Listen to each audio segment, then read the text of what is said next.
ที่ง่ายๆมื้อนี้เนาะ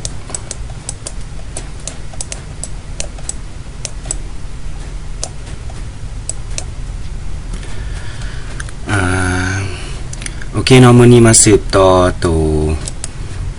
เกี่ยวกับ AI เนาะว่ามันมีส่วนเข้ามาเฮ็ดหยังให้ชีวิตเฮาดีขึ้นเนาะสำหรับตัวนี้แม่นสำหรับน้องๆหรือว่าผู้ใดที่ว่ากำลังเรียนอยู่ในขั้นมหาลัยหรือว่าวิทยาลัยเนาะหรือว่าจะจบเนาะอาจจะได้นำใช้ PowerPoint เนาะในการเฮ็ด Presentation ในการจบสั้นต่างๆตัวนี้เนาะ PowerPoint เราจะเห็นการนำเสนอเฮ็ดเพื่อแสดงเนาะแล้วก็เพื่อไปนำเสนอพรีเซนต์บทบอพรีเซนต์อย่างต่างๆอันนี้ก็จะเป็นแบบเก่าเนาะแล้ววันนี้เรามาลองนำใช้แบบใหม่เบิ่งเนาะว่าถ้ามี AI เข้ามาแล้วชีวิตเรามันจะง่ายขึ้นส่ำใดโอเคก่อนอื่นเบิดเราก็เข้ามาที่ Google นี่แหละเนาะ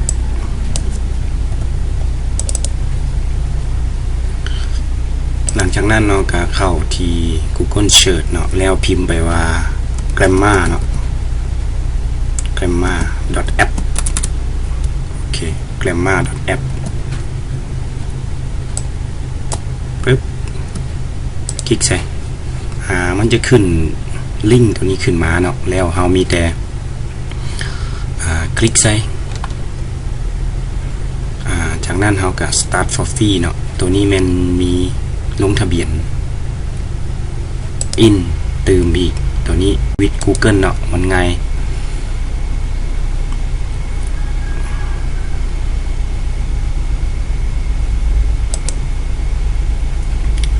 เลือกใส่ตัวนี้แล้วเฮาก็พิมพ์รหัสของอีเมลของเฮาปกติหันใส่เลยเนาะ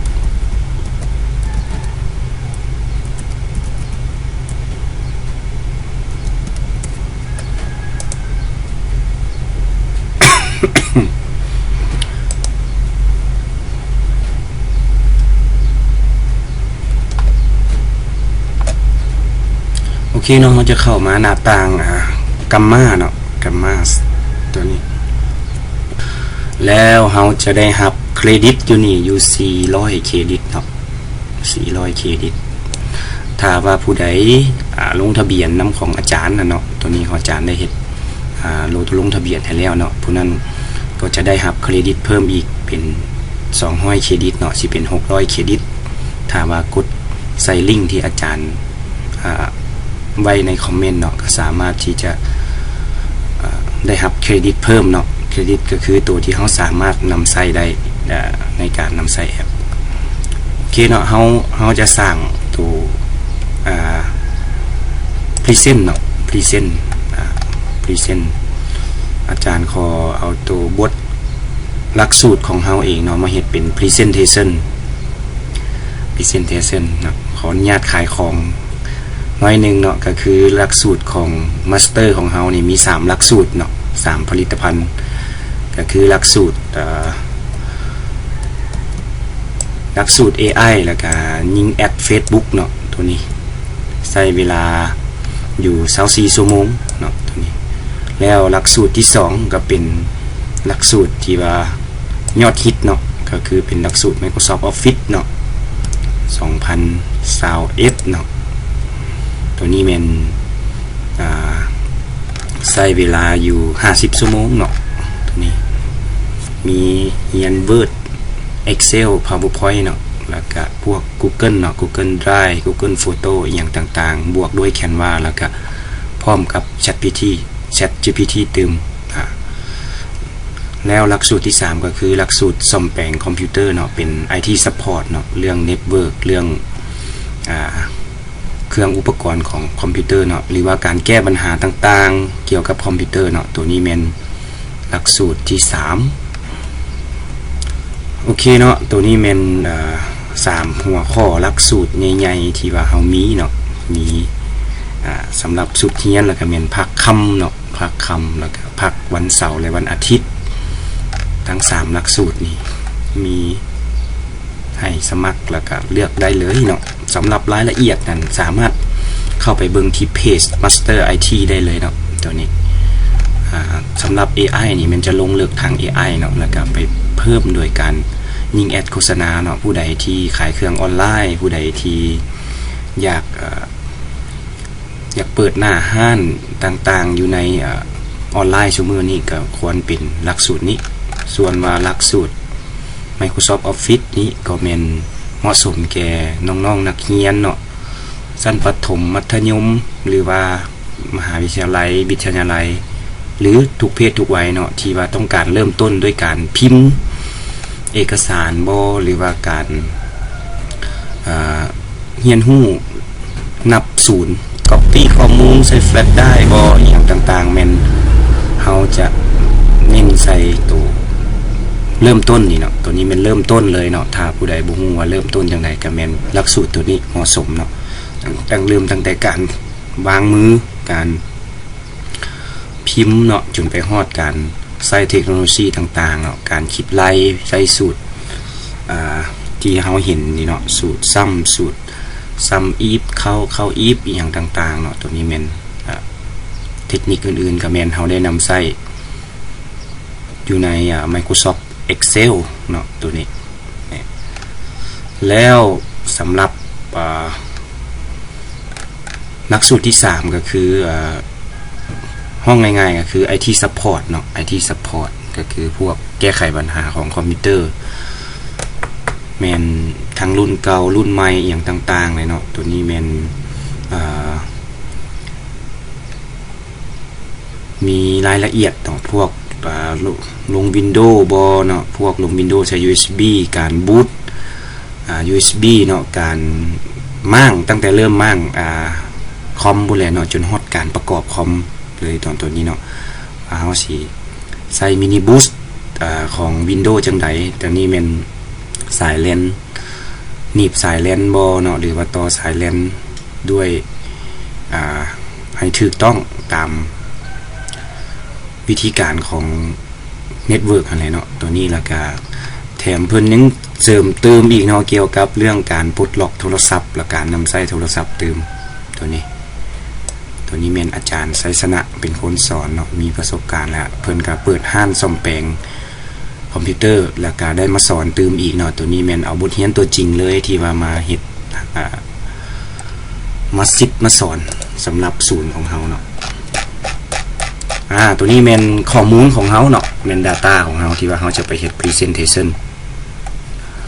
บัดนี้เฮาก็เข้ามาที่หน้าGrammar ของเฮานี่โอเคเรียบร้อยเนาะ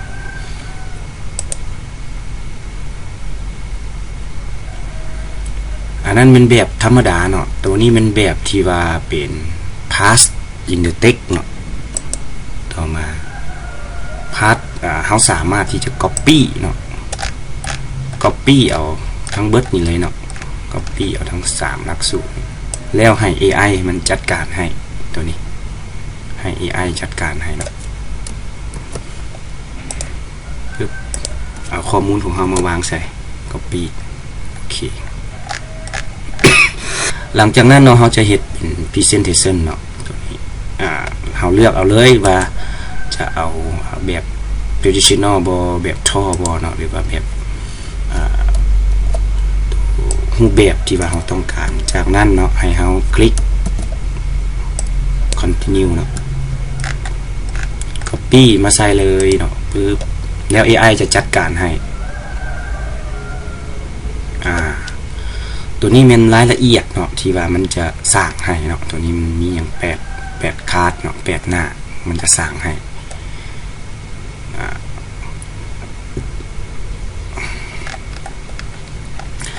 สำหรับเบื้องซ้ายมือนี่เป็นรายละเอียดเนาะตัวนี้เป็นเฮ็ดแบบธรรมดาบ่เนาะตัวนี้มันยังล็อกไว้อยู่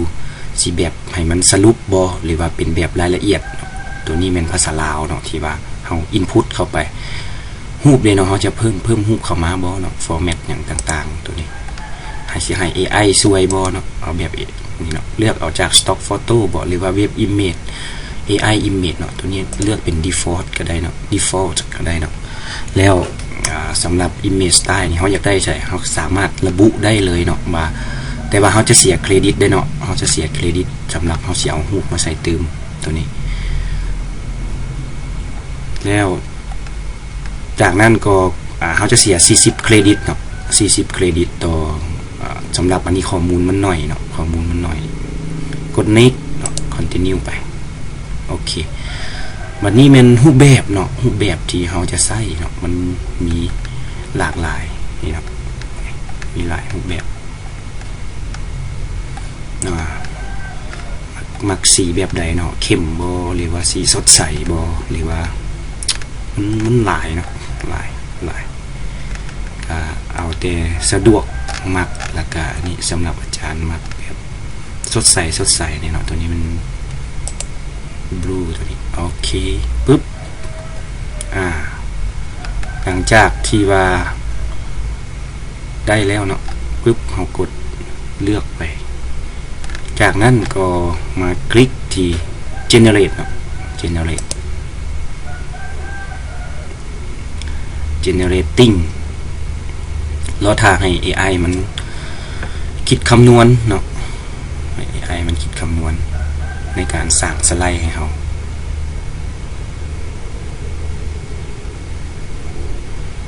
โอเคมันจะออกแบบให้เลยเนาะหลักสูตร24ชั่วโมงเรียนเพียงแต่1 ล้านกีบ ได้เรียนรู้อย่างแน่เนาะ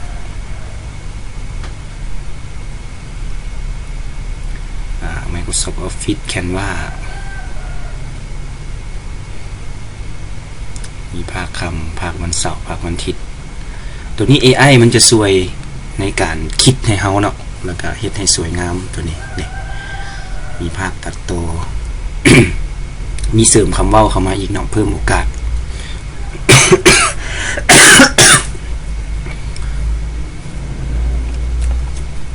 โอเคเฮามาอ่านเบิ่งเนาะลงทะเบียนเดี๋ยวนี้ทั้ง3หลักสูตร24 60ชั่วโมงมีนักเรียนได้12คนเนาะตัวนี้โอ้เลยเนาะรูปมาให้อีกเนาะตัวนี้ภาคปกติภาคพิเศษข้อมูลเพิ่มเติมก็เฮาสามารถพอใจบ่เนาะเฮาพอใจเฮาก็พิมพ์ตัวใดที่ว่านี้โอกาสทางอาชีพเหมาะสำหรับคนอยากเป็นสร้างหรือเปิดร้านคอมพิวเตอร์เนาะตัวนี้AI คิดให้ทั้งเบิดเลยเป็นบทมีภาคคำภาคเสาร์อาทิตย์ภาคเสาร์ก็มี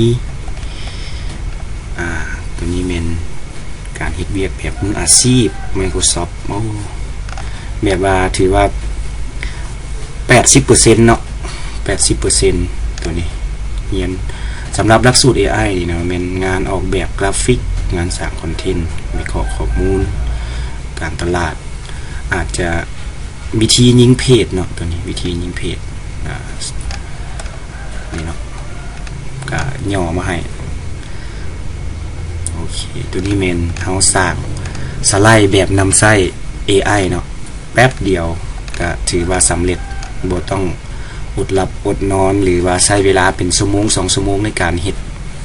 อีกต่อไปเนาะอันนี้ก็ว่าสำเร็จแล้วเนาะถ้าว่าสำเร็จแล้วก็แม่นสามารถกดดาวน์โหลดนำไส้ได้เลยเนาะสามารถกด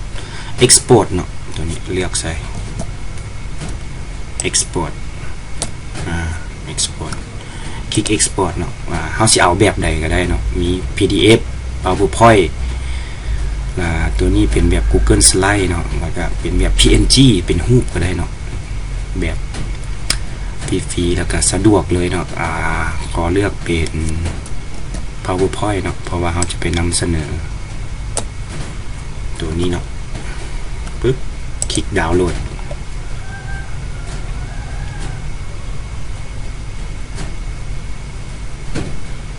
โอเคสำเร็จเนาะเดี๋ยวปึ๊บลองมาเปิดเบิ่งเข้ามาโปรแกรม PowerPoint เขาเลยก็เขาอยากมาแปลงอยู่นี่ก็ได้เนาะหรือสิไปแปลงอยู่ในแอป Gamma ก็ได้แต่ว่าตัวนี้ก็ถือว่าเกือบ perfect 90% แล้วเนาะแต่ว่าต้องได้ปรับปรุงเนื้อในอีกประมาณ 15% เนาะเพื่อให้มันถูกต้องตามเนื้อในของเราเนี่ยตัวนี้บทนำเสนอทั้ง3ภาคเลยเนาะครบจบใน สไลด์เดียวตัวนี้โอเคขออนุญาตเซฟเนาะเซฟไปไว้เส้น2025เนาะโอเค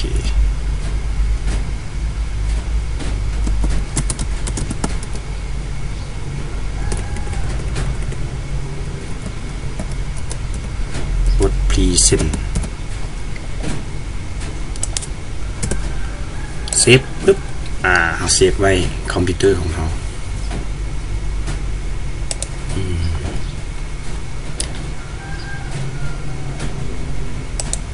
โอเคปึ๊บหลังจากนั้นมาหัวข้อที่2เนาะข้อที่2หัวข้อที่2นี่แม่นตัวนี้เนาะแบบ AI generate เนาะ AI เฮ็ดให้ตัวนี้มันเหมาะสมสำหรับคนที่เรียนภาษาอังกฤษแล้วก็ใช้ภาษาอังกฤษภาษาลาวอาจจะใช้บ่ได้สะดวกปานใดเนาะตัวนี้เนาะ AI generate ตัวนี้แม่นเฮาใส่คำสั่งเข้าไปเลยเนาะว่าเฮาอยากเฮ็ดหยังเพิ่นภาษาเนาะภาษาลาวก็มันบ่สามารถ generate ให้ได้เนาะส่วนใหญ่เป็นภาษาอังกฤษภาษาไทยสำหรับภาษาลาวมันบ่มีเนาะ แต่ว่าผู้ใดที่เรียนภาษาอังกฤษจะสะดวกเนาะในการ อังกฤษสำหรับผู้ที่ใช้ภาษาอังกฤษก็สะดวกเนาะเพราะว่าใส่คำสั่งเข้าไปมันก็เฮ็ดให้เฮาสำเร็จเลยเนาะอันนี้แม่นหน้าเนาะมันจะสร้างให้ตอนนี้แม่นต้องได้เสียเงิน15หน้าส่วนใหญ่แล้วจะแม่น8เนาะ850เฮาจะเอาตัวใดเอาตามความเหมาะสมเลยเนาะสำหรับสไลด์ก็ควรจะเป็นบ่เกิน15สไลด์เนาะแล้วรูปแบบเด้เนาะเฮาสิเอารูปแบบแนวใดภาษาที่ใช้โอเคตัวนี้มันเป็นภาษาอังกฤษเนาะลองเบิ่งว่าเฮาสิให้มันสร้างpresentation แบบใดสมมุติว่าเฮาได้หัวข้อนึงมาเนาะเกี่ยวกับเฮาก็ใส่ไปเลยเนาะ please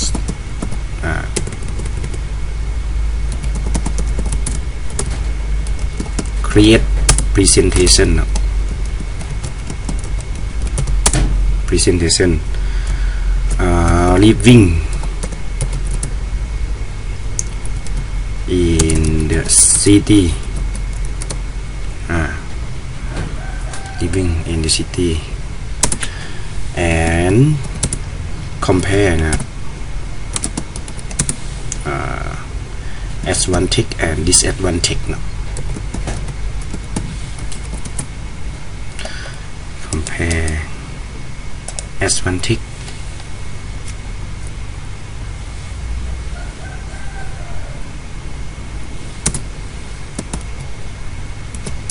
disadvantage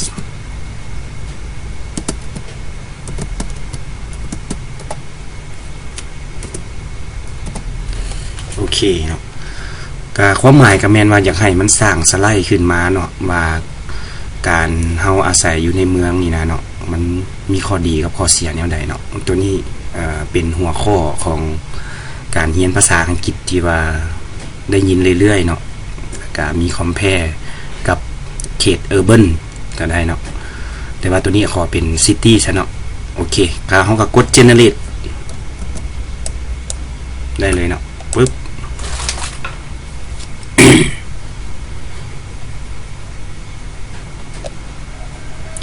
โอเคเนาะมันจะ generate มาให้แล้วทางเบิด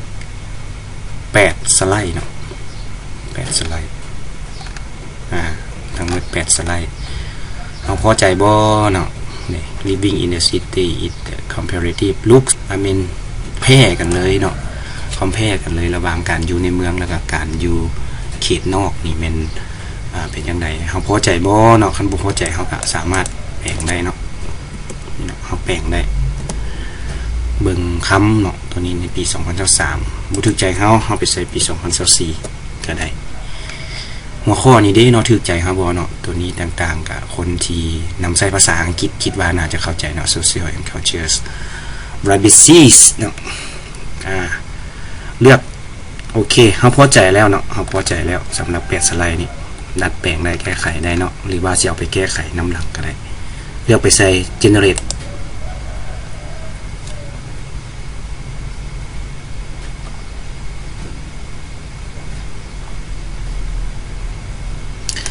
หลังจากนั้นเนาะมันจะสร้างเป็นสไลด์แล้วก็ import รูปมาให้เฮาเนาะเฮ็ดเป็น timeline เฮ็ดเป็นสรุปให้เฮาอีกเนาะยุคนี้มันเป็นเนาะเฮายังมาแก้ไขตอนนี้ก็ได้เด้อเนาะถ้าว่าเฮาบ่พอใจตัวนี้แม่นชื่อของเฮาเนาะตัวนี้เฮาสามารถเปลี่ยนให้ปรับปรุงได้เนาะตัวนี้ living the city a comparative looks เนาะkey advantage city living job access entertainment varieties public transport and diversity เนาะความแตกต่างหลากหลายอยู่ในตัวเมืองมันหลายเนาะโอเคตัวนี้เรื่อง access amenities and service เนาะการบริการต่างๆการเข้าถึงเครื่องอุปโภคบริโภคอย่างเนาะตัวนี้มันเน้นแล้วตัว disadvantage เนาะตัวนี้ก็มีเนาะในมุมมืดในมุมสีเทาๆของอันนี้เลยเนาะก็เจ้าก็เฮ็ดได้สวยงามคือเนาะแล้วก็มีสนุกให้อีกเนาะ waiting the city life เนาะคราวนี้ and convenience cost and stress personal fees เนาะตัวนี้ลองอ่านเบิ่งว่าถูกต้องเหมาะสมบ่เนาะตัวนี้มันอยากให้เราพอใจเบิดแล้วเนาะก็มากดตัวนี้เนาะสิตื่มบ่สิลำไส้หยังบ่เนาะก็เลยคอมเมนต์ให้แน่เนาะ good job โอเค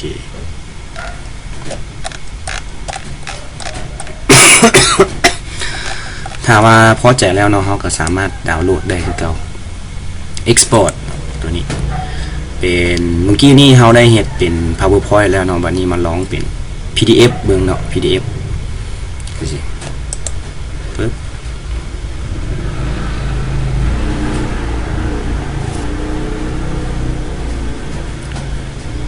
โอเคเนาะสำเร็จเป็น PDF เนาะเป็นไฟล์ PDF ส่งให้เพื่อ presentation ได้เลยเนาะตัวนี้เป็นไฟล์ PDF เนาะก็อาจจะบ่มีเอฟเฟกต์บ่มีลวดลายเนาะแต่ว่าก็สามารถนำใส่ด้านเนื้อในได้สบายเนาะเฮ็ดได้สวยงามแล้วก็เฮ็ดได้ดีเลยเนาะในระดับ 70-80% ตัวนี้โอเคมาฮอดนี้ก็ถือว่าบทเรียนของเราได้สำเร็จแล้วเนาะสำหรับภาค AI โดยการนำใช้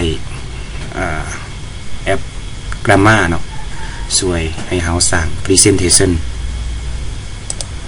ถ้าว่าคลิปนี้มีประโยชน์เนาะแล้วก็ช่วยเราในการเฮ็ดสไลด์ Presentation ก็ขอกดใจเนาะกดไลค์แล้วก็เป็นกำลังใจให้กันในการเฮ็ดคลิปต่อๆไปและขอให้โชคดีก็ขอบใจ